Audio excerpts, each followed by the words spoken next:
Ooh, boy. Well, oh, my neck. Well, here we are. Back again. I have been meaning to get videos up way sooner than this, guys, since that last one.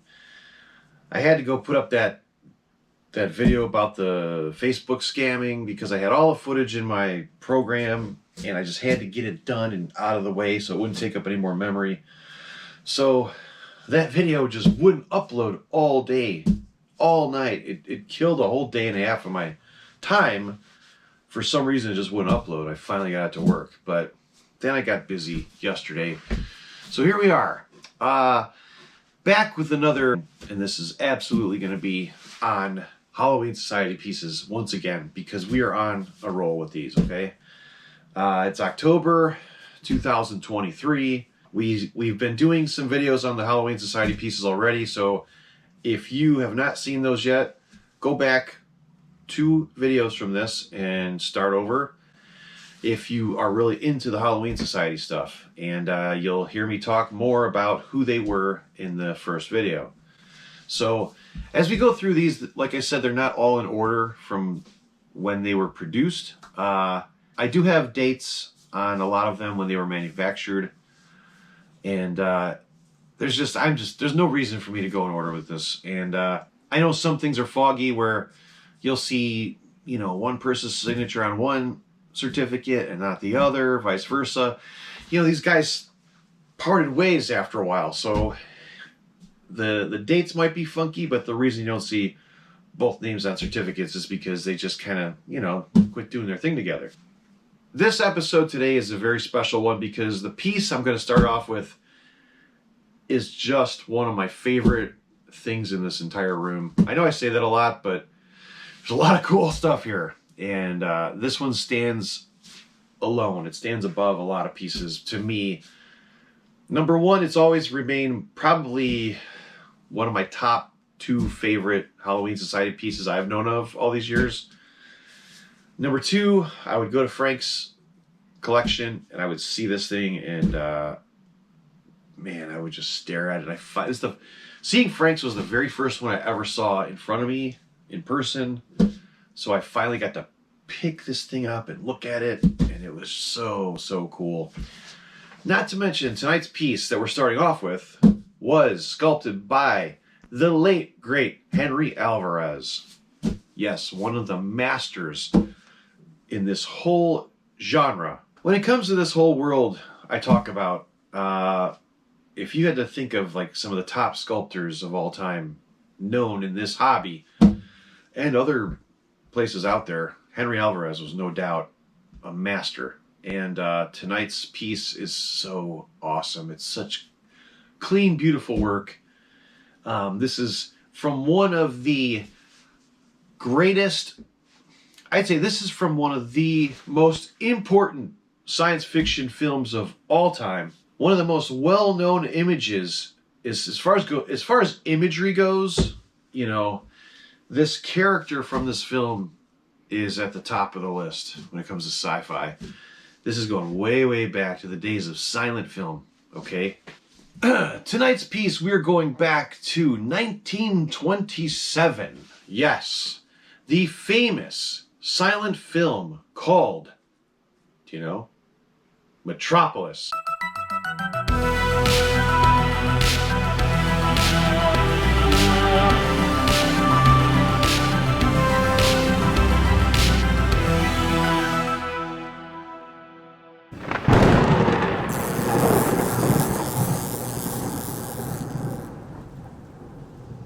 Okay, before I get this piece, this is cool. This thing is so cool because I first went into this cellar of Frank's house, okay? His collection was split up in different areas, okay? And I went down in the basement / cellar, and I remember seeing this piece covered in a plastic bag in the dark, just surrounded by all these old toys and things that belonged to his brother. And I said, is that what I think it is? And I'd look and I'd see this thing and I'd say, you've got to be kidding, And Frank was Frank was so funny. He could be a very like, I don't know how to, I don't even know how to. Frank could be like very cold sometimes with his responses, you know. And I'd say the acrylic cases, for instance, which I will bring this up again in another video when I do a video on these. But I remember going, "Oh my God, Frank, you've got both of the special edition acrylic box sets of the Nosferatu and the Facehugger. Like, oh my God, you got them both." And he just goes, he was so just cold about it. He goes, "Of course I do." Like, duh. Why wouldn't I? You know? So when I saw this piece at Frank's, I just went crazy over it. And he goes, "Yeah, of course I have that," you know? And I'm going to go grab Maria and place her here. And I want you guys to check her out. Let's go get her right now. Look at this. Wow. Let's place her here carefully. This thing is so awesome. Like I said, top, I almost said Hawaiian. Top Halloween Society pieces in my mind. Maria is right up there with maybe one or two others that I love so much. Like this one just is so different from any other monster, you know. It's so iconic. You know, Metropolis. How is there anything more iconic in science fiction than Metropolis? I don't know. Besides, I know Star Wars, of course, but think about that. I'm gonna, of course, pull the camera down and take a good look at this, but I wanted to first tell you the cool part about this one is, guys, I have great photographs found in Frank's collection. Notes directly from Henry Alvarez to Frank regarding this piece. So I'm going to go and show you these pictures, and I'm going to tell you what they say on the back, because now I have an exact date to the month of production on this sucker. Super close as to when Henry Alvarez was actually making these pieces. I've got it right here. I'm going to go grab the COA first and show you the certificate, because I have the original. I have Frank's original certificate from the Halloween Society. And we are going to dig in and start talking about Maria here. Take a look at that. There's the COA for this piece here. This is the original. This is Frank's original. I also have my copy. I also have one with my name on it as well. So when these changed ownership to me, I was so lucky that I was able to get original certificates made out in my name. Yes, the good old members of the Halloween Society still exist today. They are out there lurking in the shadows. If you look hard enough, you may be able to find them out there. So, Halloween Society, Custom Collector's Edition. 60 million people inhabit Metropolis. The Halloween Society is pleased to inform, Frank,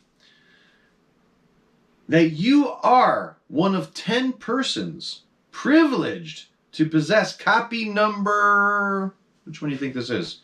Number 9 of Ultima Featura Automaton.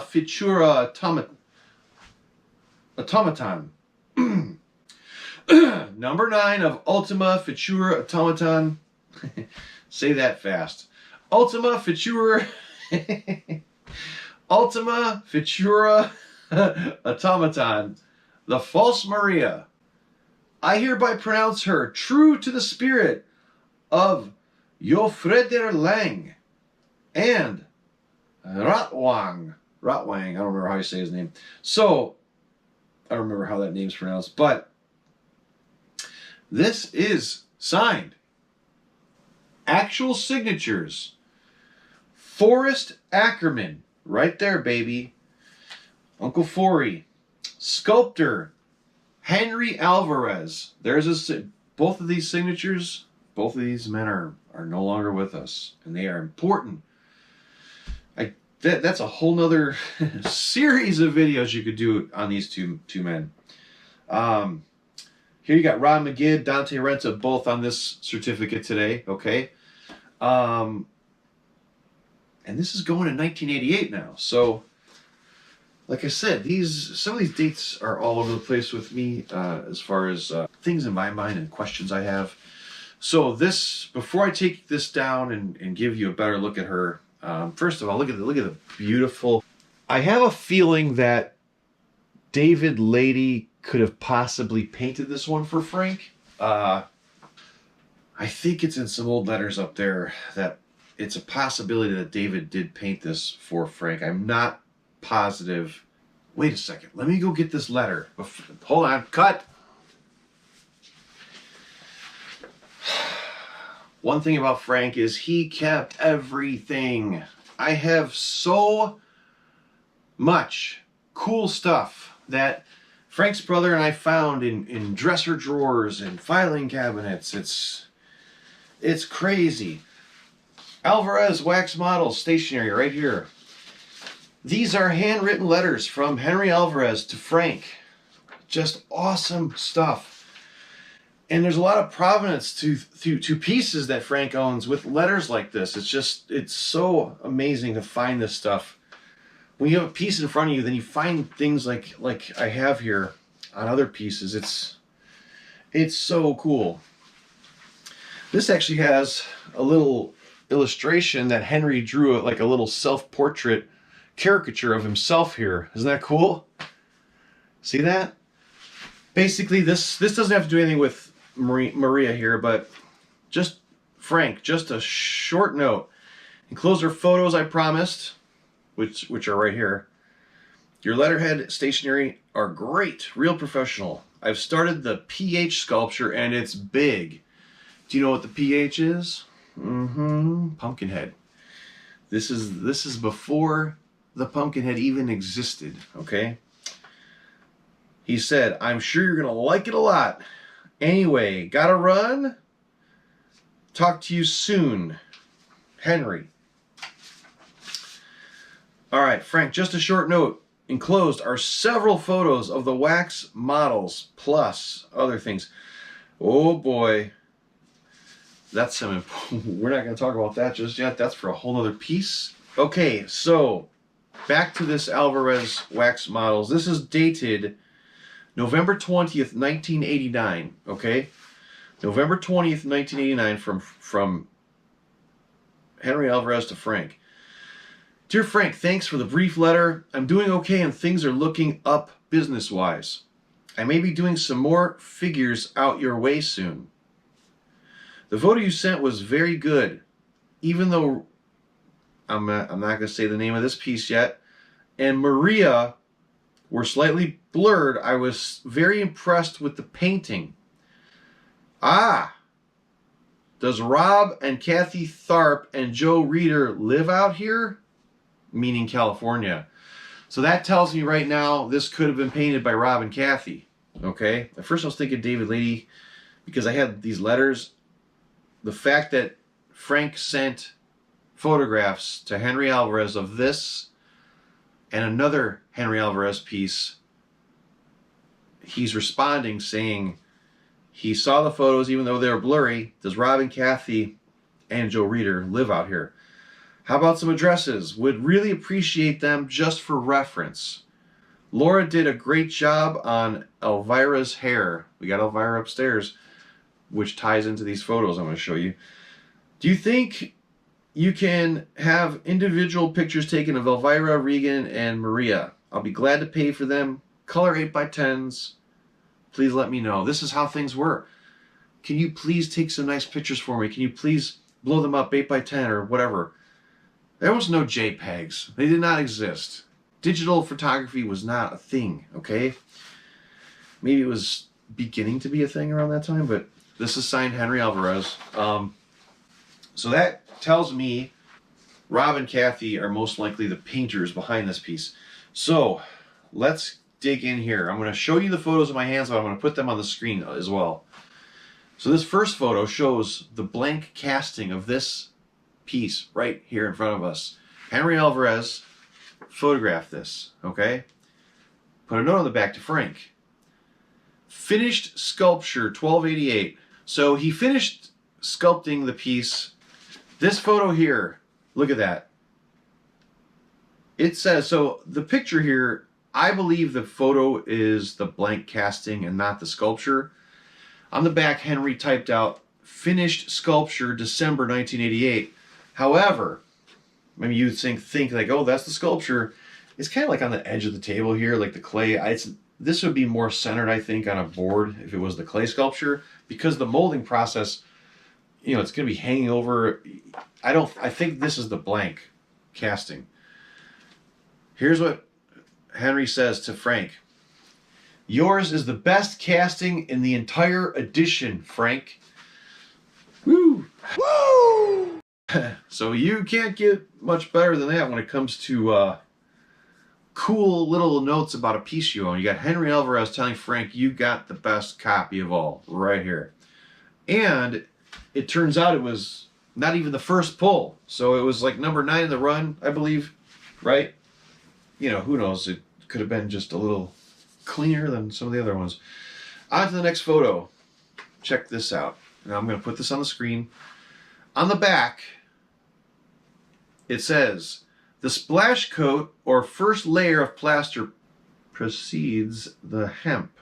Okay, the splash coat or first layer of plaster precedes the hemp reinforcement layer. So basically, Henry's sending cool little action shots to Frank behind the scenes of this Halloween Society piece being, you know, molded and casted, and they're molding the sculpture there. Okay, see that? They put the first coat of, so what basically what he's saying is there's a splash coat of plaster, and then you put the like hemp slash like burlap over this for strength on your mold. Okay, this now is later on in the process. Let's put this on the screen for you, and I'm going to read the back. The mold complete, Alberto removes the sculpture in bits and pieces. The mold was then rinsed of clay residue and clamped together for drying. You know, this is way before the casting was pulled later, but got really awesome old photos here. I believe, I'm guessing by the looks of this background, I would go to guess. I went to Rob and Kathy's house in California and visited them and had a wonderful time with Rob and Kathy Tharp. The background, I think this is at Rob and Kathy's. That paneling back there really reminds me of one of the rooms they would paint in. So here, well, I'll put these on the screen. Check these out. These are old photos I've shown in the Elvira video, but there's, you look at that, the Maria, the Elvira, and Regan. All 3 pieces that were talked about in this letter, okay? Yeah, I have the Regan. I just didn't want to, I didn't want to let the cat out of the bag yet, but I got her.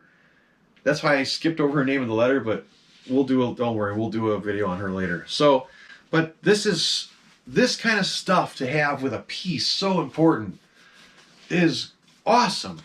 You know, a lot of people wouldn't care, but you hardcore collectors out there know how cool this is, you know? It's awesome. There's no faking stuff like that. You know, these vintage photographs, I mean, well, now you probably could with AI, but I don't think it could even capture something like this. But this is great. So we got number 9 here. Let's put this stuff aside, and we are going to give you guys a better look at one of my favorite pieces in this entire room. What I love about this piece, as far as the paint job, is like the little baby blue eyeshadow they put in over her eyes. I bet Rob or Kathy, I should have reached out to Rob and Kathy and get verification that they indeed were the ones that painted this. But look how cool that is. This is a great size. You know, it's pretty much life size. Close enough, I'm sure, to the original screen used Maria. But this thing is so great. And it's just this great silver they used. It's not too not too shiny. It's just it looks like it's aged. The silver kind of aged, and it's real vintage looking. Just freaking awesome, man. I'm so careful with her. It was filled years and years ago.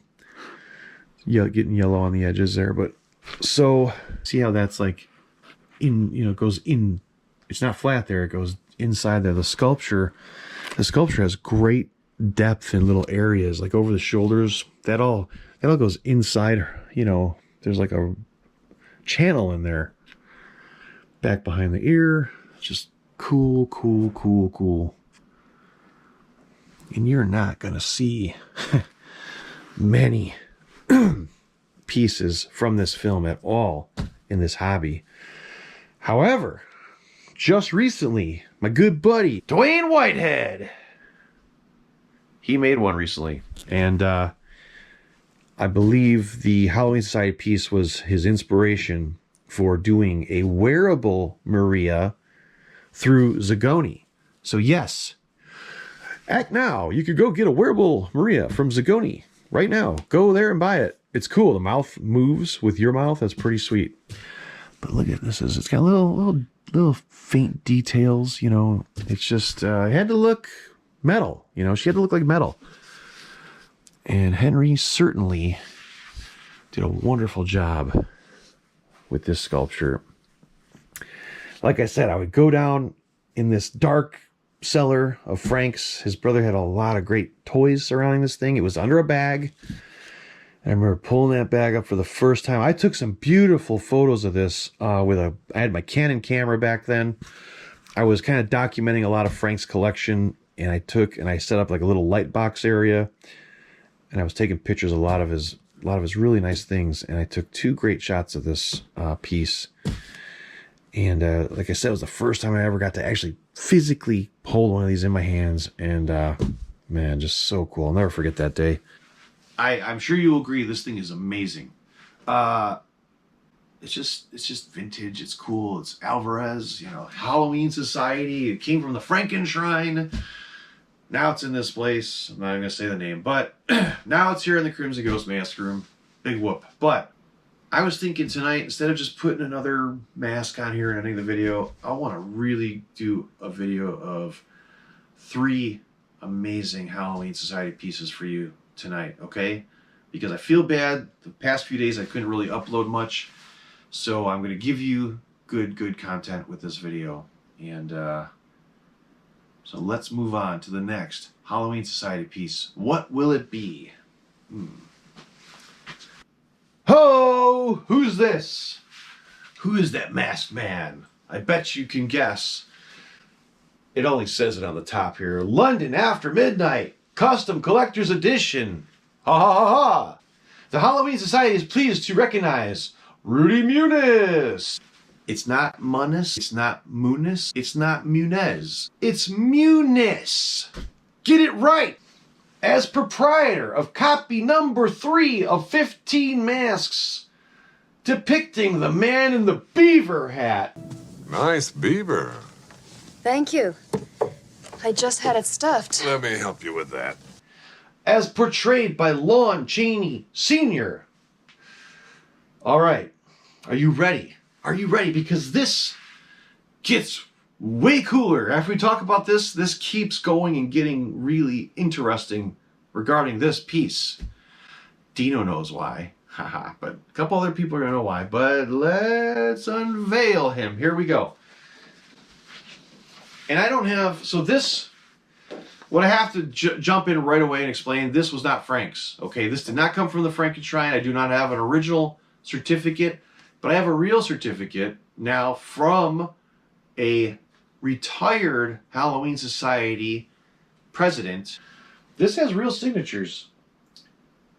First, we need to get into... First of all, I need to tell you who sculpted this. Mr. Paul Day Clemens sculpted this piece, and he's done other Halloween Society pieces.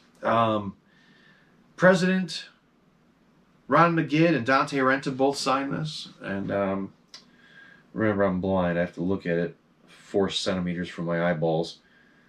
These look like real signatures. I think they had a bunch of extras made at the time. They just kept signing them for the purpose of these changing hands. So, I got my real certificate.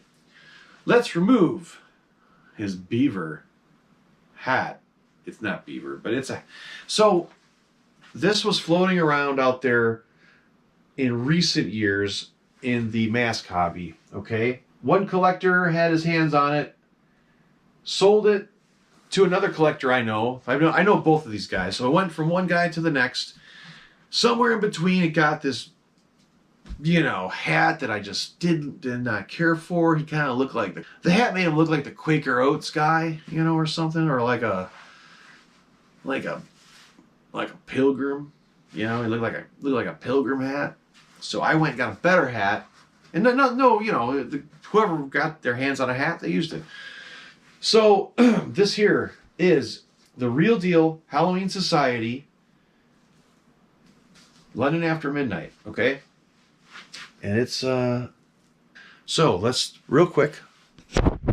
Let's take a real quick. We're gonna take a closer look because this gets very interesting. Oh my god, this camera is so hot. I may have to turn it off for a few minutes. But pretty cool. And this is one of the like first few pulls, if I remember correctly. Number 3. Yeah, so keep in mind this is number 3 out of that run, right? So it's an early pull. He's foam filled. He was not filled originally. The second owner of this sent it, had it foam filled by one of the best in the whole hobby. Mask Kahuna, and then he got it back, and that's who filled this thing. Within the past 2 or 3 years it was filled, which is to me a big plus. And I went and got him a good old nicer hat, and voila, look at that.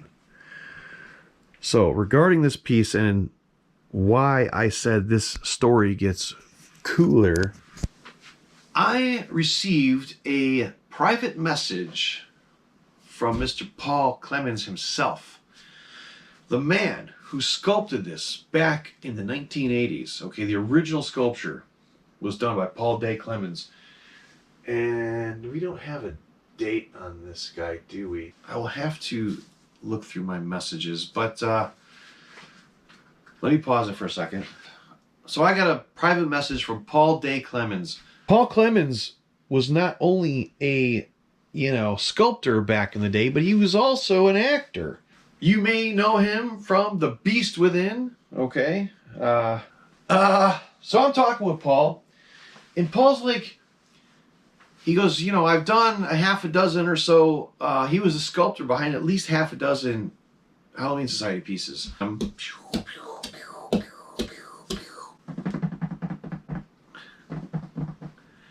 Benny Hill. Oh, I love Benny Hill. You guys probably know I'm a twisted weirdo. Love watching Benny Hill as a kid.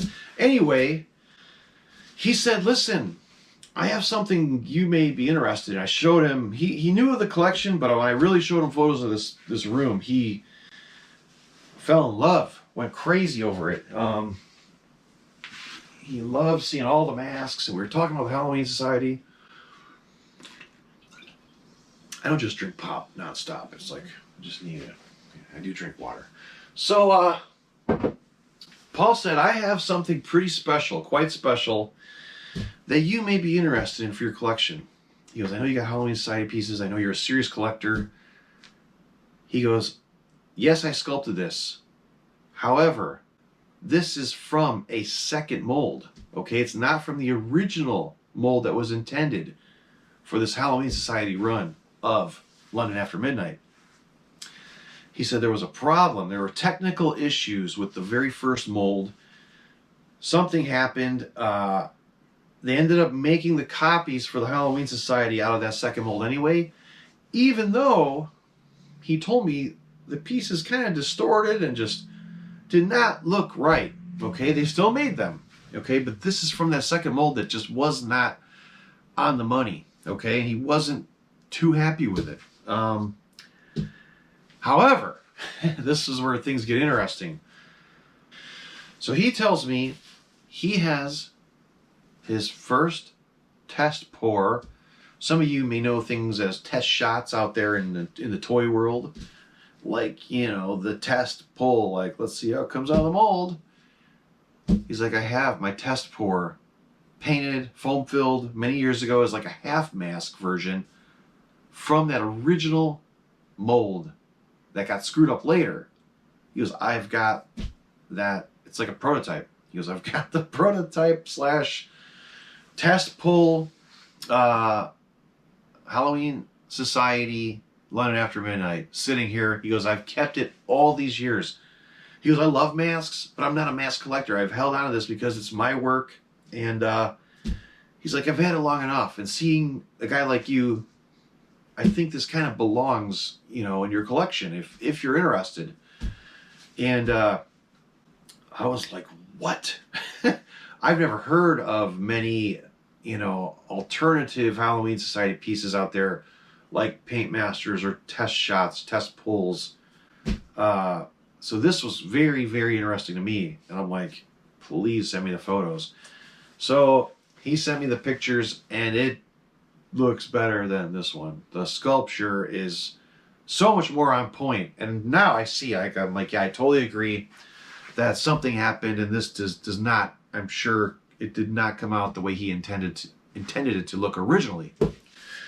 So, you know, some numbers were talked here and there, and we came up with a agreed upon price between the two of us, and it was not cheap by any means. Okay, we're talking you know, Halloween 3-ish type prices on rare pumpkins. It was getting up there, but I said I gotta get it. I've got to buy this piece. Number one, it goes side by side with this. You know, it's Paul's personal prototype for this mask. And it's like, it's a no-brainer to me. I said, give me like a day, I'll send you the money, and we got to do this. So I'm going to stop babbling. I am going to scoot this little boy over here, and then we're going to go get the awesome prototype test pull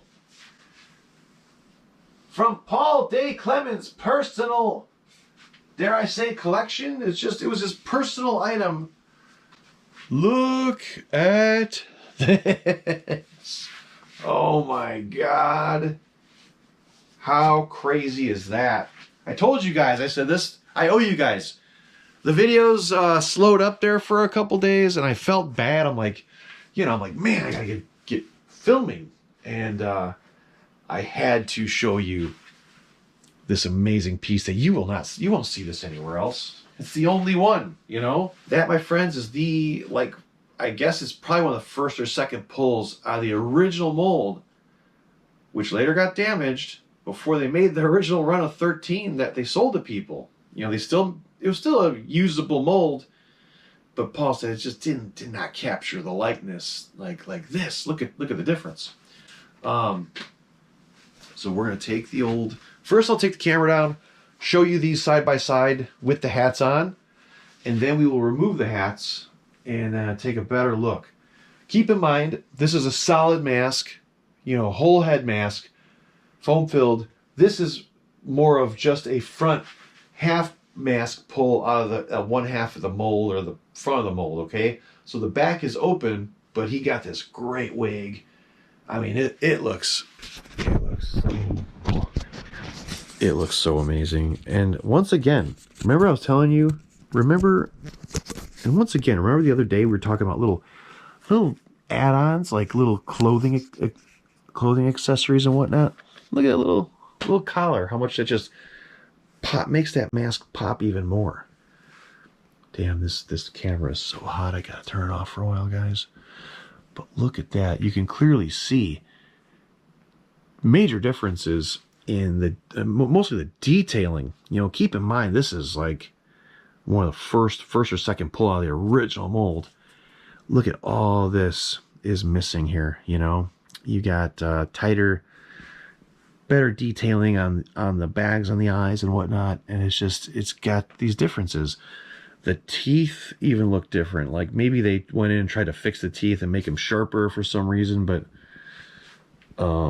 this is so damn rare and so cool that I have a test piece or prototype, whatever you want to call it, of a Halloween Society piece. That is nuts.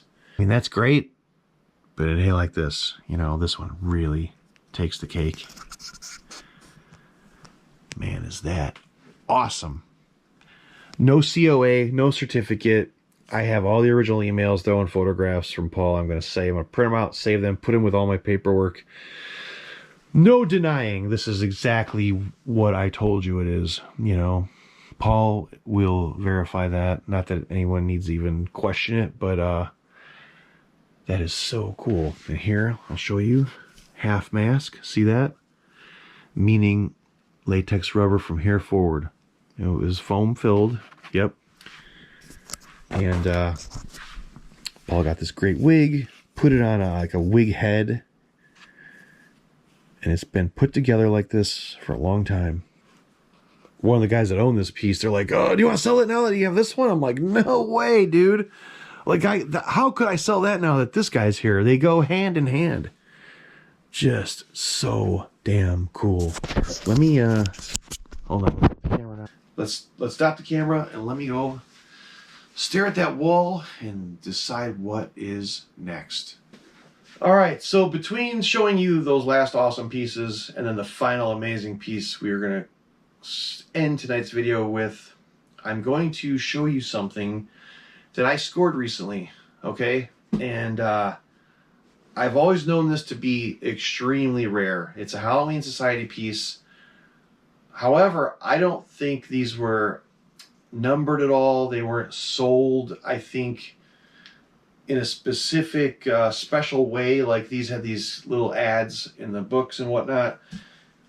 According to Dante, only a few of these were even made by him. And if you remember the pumpkin logo in the top right corner or top left corner of some of the Halloween Society magazines that were out, you know, the Halloween Gazette,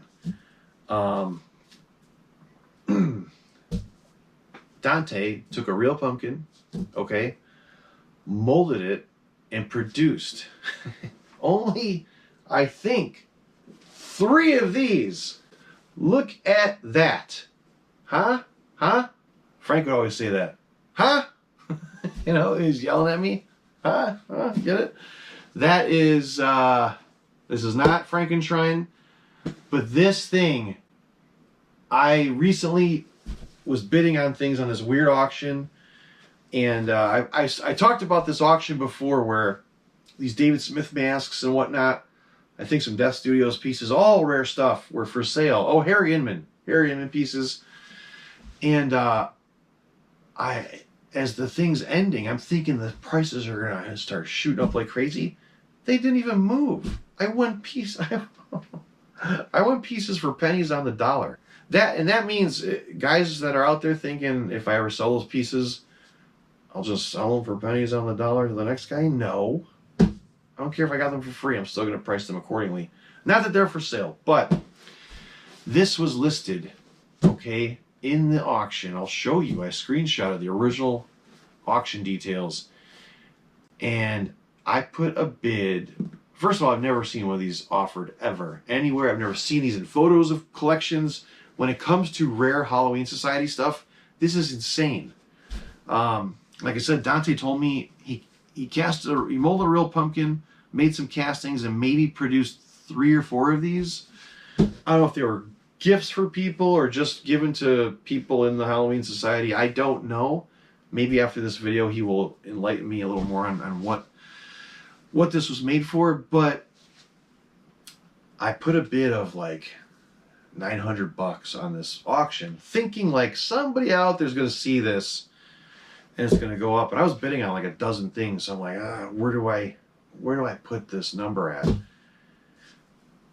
Very, now fast forward to 3 days later, the auction's going ticking away, seconds left, and I'm like, here we go.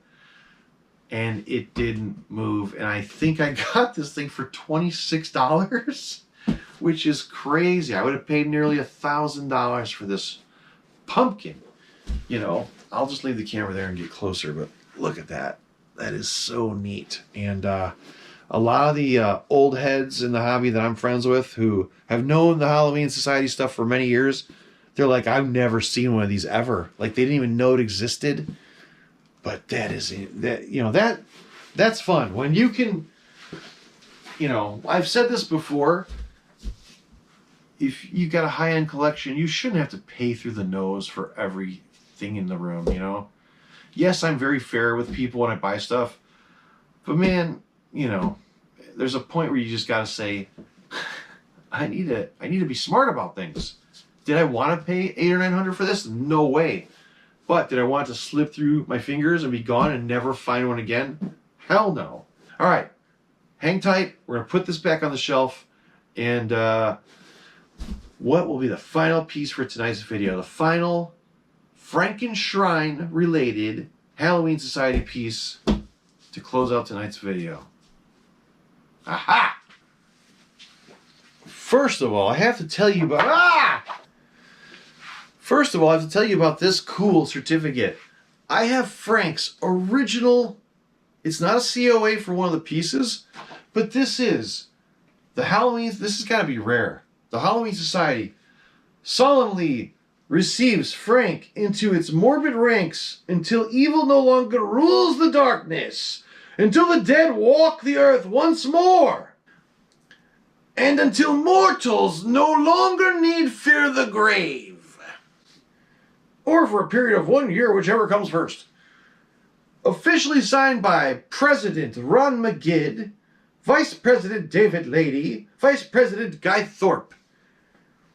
Dated 6/1/86. So this is an old 1986 certificate.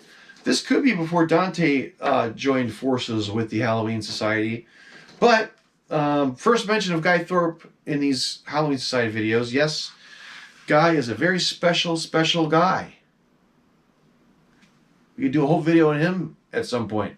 But this is cool. I just thought this was so cool because this was like the little thing you put on the wall, like, I'm a proud member of the Halloween Society, baby. See it up there? Martini. So, without further ado, the last piece before we run out of film is the Nosferatu, sculpted by Paul de Clemens once again. Okay? This, however, Halloween Society Custom Collector's Edition, The Menace of Nosferatu, was too strong, Rudy Muniz, for you to resist. Copy number 11 out of the 13 produced. Sculptor Paul de Clemens, Halloween Society members, Dante Renta, Ron McGid, both signed. Look at that. Wow. This is such a cool piece. We're going to just dive right in, okay, guys? I'm going to bring the camera down. We are very limited on memory and battery. But look at this. Paul de Clemens on this. This is one awesome piece.